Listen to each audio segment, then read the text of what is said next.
Hello and welcome back to another Rush Duel Links video. Today we're taking a look at the brand new deck build box, Divine Genesis Blade. So this caught me a little bit off guard. So we did have the skill leaks, so we did know that we were getting some form of product, but I wasn't expecting to get it quite this soon. I was expecting it maybe in about a week's time.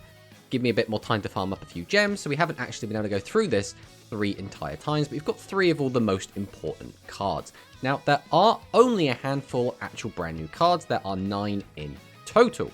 So we'll go through them one by one and we'll kind of talk about our opinions of them. So the first one and the most obvious kind of boogeyman in the room is going to be Yawy, the Divine Ruler. So 3000 attack, 3000 defense, level 9, pretty standard for a fusion boss monster. Made using Yawy, the Dark Delayer, and Needlecree, the Celestial Seamstress. We can send the top card of the deck to the graveyard to multi-choice effect, either until the end of your opponent's next turn while this card is face up, it gains 500 attack, so a lingering 500 attack boost, which is pretty good, puts up to 35. And neither player can special summon level 9 or lower monsters in face up attack position. So this card is a floodgate, and it's not the worst floodgate in the world, but it is pretty bad in terms of rush standards, especially with the meta we have right now, where we are in a very special summon heavy meta. So for example, Light Galaxy might struggle to out this because if we use our Secret Order, our monster has to come out in defense mode, which means we're really going to be relying on Galactica Force to get over this. And even with Galactica Force, if we have a 2500 attack monster and we have 3 normal monsters on the field, we can only get it up to that 34, which is not enough to beat over this if this is in attack mode. Now, one of the things that I personally have been saying is that a Talismanic Seal Array does deal with this monster, and that is true. If we Talismanic Seal Array this, it will lose 1800 attack, then we can just summon out a double tribute monster, attack over it, and we're hunky-dory. But if this card goes into defense mode, things get a little bit trickier. So there are several ways to deal with this, but none of them are great. Obviously, this card isn't going to do anything against maximums, so that's the easiest way to deal with this. If we have access to Mirror Innovator, so we're playing machines or we're playing like machine good stuff, again, that will easily deal with this. If we're able to get out a Cyber End Dragon, again, that will deal with this. We can summon out Cyber End in attack mode because it is not level 9 or lower, it is a level 10 monster, and we can still special summon out our Cyber Dragons in defense mode, so we can still special summon it, get out, let's say, 2 copies of Proto and fuse those together. That is another way to get rid of this card. Metarian can just summon one of their bosses in defense mode and then use a type change beam to change Yawy into the appropriate type and get rid of it that way. So Hercules and Vritrastar will both get rid of this card. So it's not completely unoutable. There are a lot of decks that can just deal with this, but a lot of them do have to jump through a few hoops to actually get rid of it. Now, its other effect is that we can change the battle position of one monster on the field, which again is a really strong effect. This basically lets us push for damage or lets us go for game. Typically, we're going to want to keep spamming that first effect unless we have lethal, and then potentially we go for that second effect, but it is still a good effect nonetheless.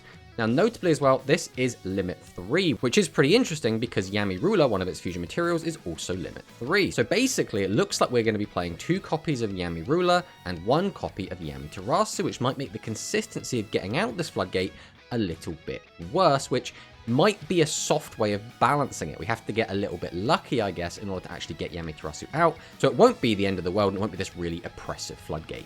But the next card we'll talk about is Kimeluna, the Dark Shifter. This is a really, really cool card. This is actually one of my favorite Rush Duel cards, pretty much ever.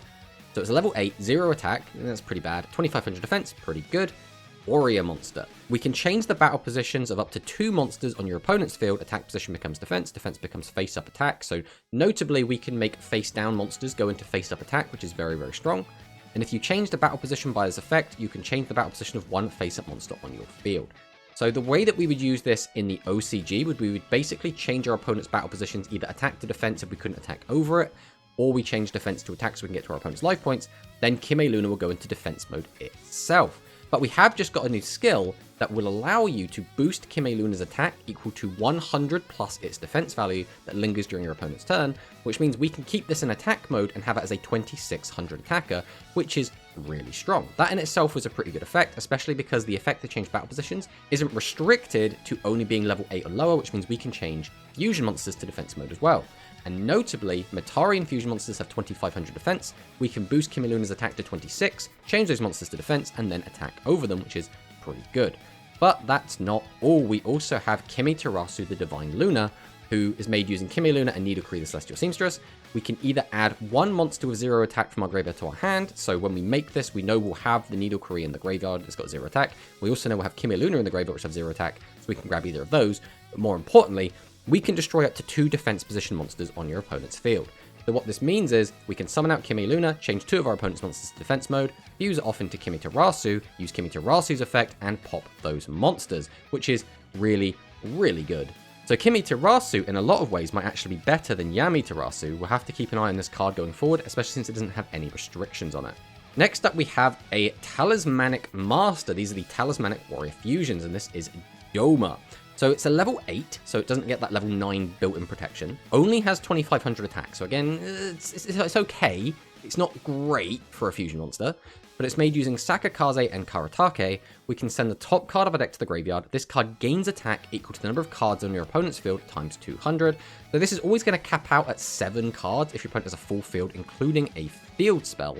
So it's not going to get ridiculously big. Realistically, this is like fine. It's not good. It's not anywhere near great.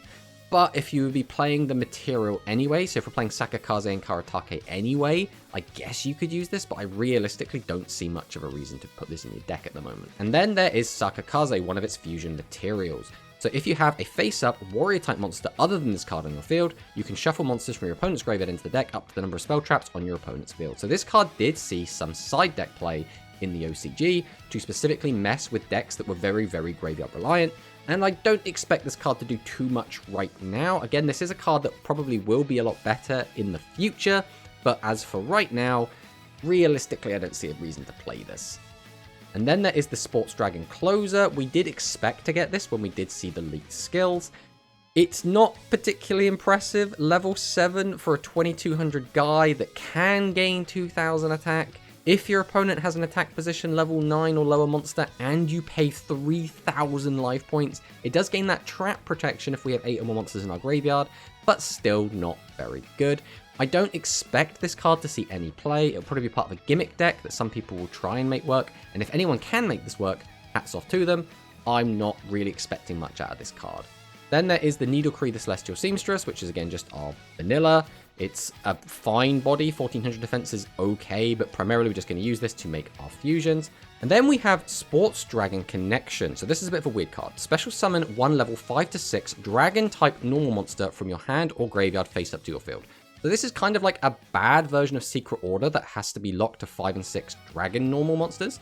So I guess you could use this on Flame Guardian, bring that back as a 2100. If we're playing Blaster's Inferno, we can maybe do something there. But the way this is intended to be used is with Sports Dragon Keeper, because if we have Keeper on our field, we can add a Sports Dragon Striker or Sports Dragon Defender from your graveyard to your hand. So Keeper is a very unimpressive body, 1900 defense, 400 attack.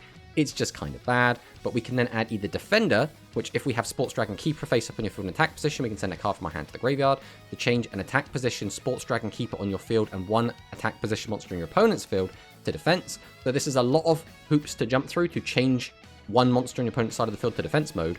Or we could grab Striker, which is if we have Keeper on your field in attack position, we can send one card from our hand to the graveyard, which is quite heavy cost. This turn, one face-up monster on your field gains 400 attack and piercing.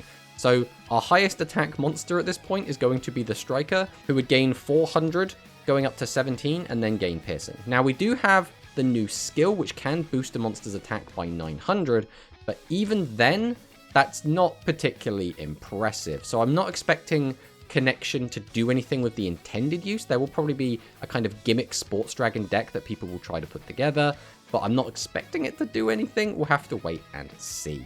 But now we'll talk about the other two new cards, and the first being an Overrush rare Yawy Ruler, the Dark Delayer, which looks quite nice. I don't know if I prefer this art to the other art, but Overrush rares are pretty cool, and I think this is a good place to put them. Then the other one is Prim Katana, and this is the Overrush rare art, but in non-Overrush rare form, so this is technically a new card, which is kind of cool. This is now the third different iteration of Prim Katana we have, so Psychic fans should be quite happy. But the box overall, I think this box is a little bit underwhelming, if I'm honest. So if you go into this box, you are only going in here for Yawy, Kime Luna, and Kime Tarasu, and then obviously the Nidoqueen. If you don't really have any interest in playing this Warrior Fusion or Celestial Warrior deck, I don't really see any reason to go in here. Again, if you're a collector and you really just want to get your hands on Overrush Rare, or you want to get a new copy of Prima, that's obviously completely fine. But if you're looking at this from a competitive standpoint, if you're not looking to play this Warrior deck, there's no real reason to go into this box. But thanks for watching the video, and I'll see you next time.